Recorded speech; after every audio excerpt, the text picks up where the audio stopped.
No, I think it'll go with who we feel comfortable with securing the ball first. Once you have 2 or 3 guys you feel comfortable that can secure the ball, then who has the opportunity to do something with it once they get it under their arm in open space.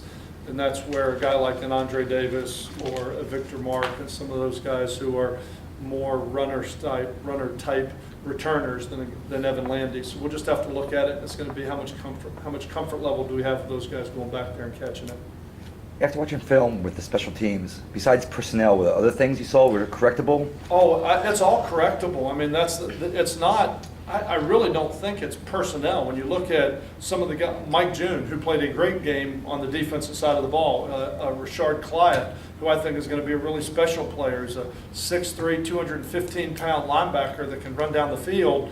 That's the guy you're looking for to put on the special teams. What we're not doing, we're not being very disciplined in what we do. We're not crossing blocks. We're not spending enough time coming in here and really understanding what they're trying to do. The first return, we've got 5 guys that all cross a block the wrong way. Now, if 5 guys are doing it wrong, you have to ask, did 5 guys do it wrong, or we're not doing a very good job of coaching it?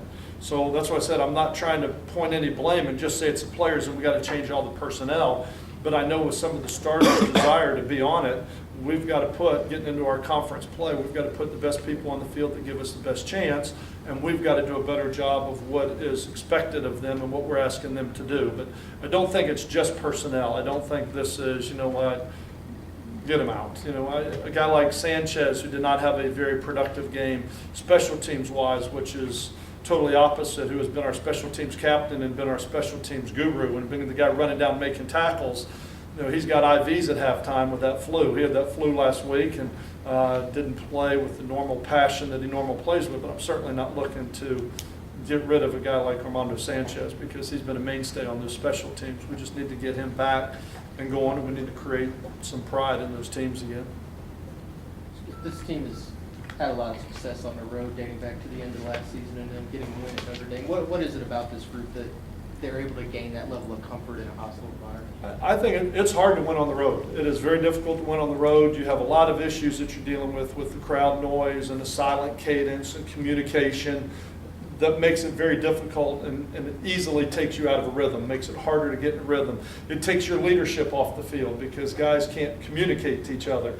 You don't have that leader's voice out there on the field because of the crowd noise. It does some things to affect you on the road. But the biggest thing to me, to be a great road team, you have to play great defense, try and keep the crowd out of it, and you've got to turn to play together. You have to play. We made a lot out of the Miami game and the Clemson game of the defense and the offensive huddle and vice versa, the offensive guys in the defensive huddle, and the togetherness and the bond that we have tried to create with a couple weeks away at Vero Beach, and how much that pays you dividends when you go on the road. As crazy as that sounds, you don't have the crowd behind you to turn and kind of put the wind into your sails. You've got 70 guys standing there on a sideline in a uniform, and then you're going to have 70,000 cheering for the other team. And so I think it's really important, the support factor, the togetherness factor, the camaraderie, the unity, I think, because you're playing for each other. You're not playing for the crowd and all the circus things that are going on outside the lines. Do you use how you started last year's Big East play as motivation for the beginning of this year? I don't know with how we started it. It's Big East play. I mean, I think we're looking more at last year. Pitt is the team that beat us here at home. 17-10, I believe, was the score that they beat us here at home last year. They were better than we were a year ago. Here we are 1 year later. How many strides have we made? Let's go evaluate where we are. Let's go compare ourselves to Pitt, more so than starting against Syracuse early and some of those things where we maybe didn't play so well early. But this was a late November game. You know, I don't think we can sit and look and say, well, we were new in a system. I think it was about 8 games into the system that we played them last year. So I think it's more the head-to-head competition and where we were last year, and that they came down here and they were a better football team than us. And I think that excites our players to see how far we've come in a year's time to go up there and compete against a very good Pitt football team. Last year, you guys won at Cincinnati, won at Louisville, did a lot of things that teams here hadn't done in a while. Mm-hmm. Is part of that not reminding them of what they haven't done, not talking about how many times they've lost to something in a row? It seems like you don't dwell a lot on streaks and what they haven't done. How many times have we lost to Pitt in a row? 3. Okay, well, I know that now. So I may now cover it, the team. I didn't know it before. But no, I don't spend a lot of time with all that.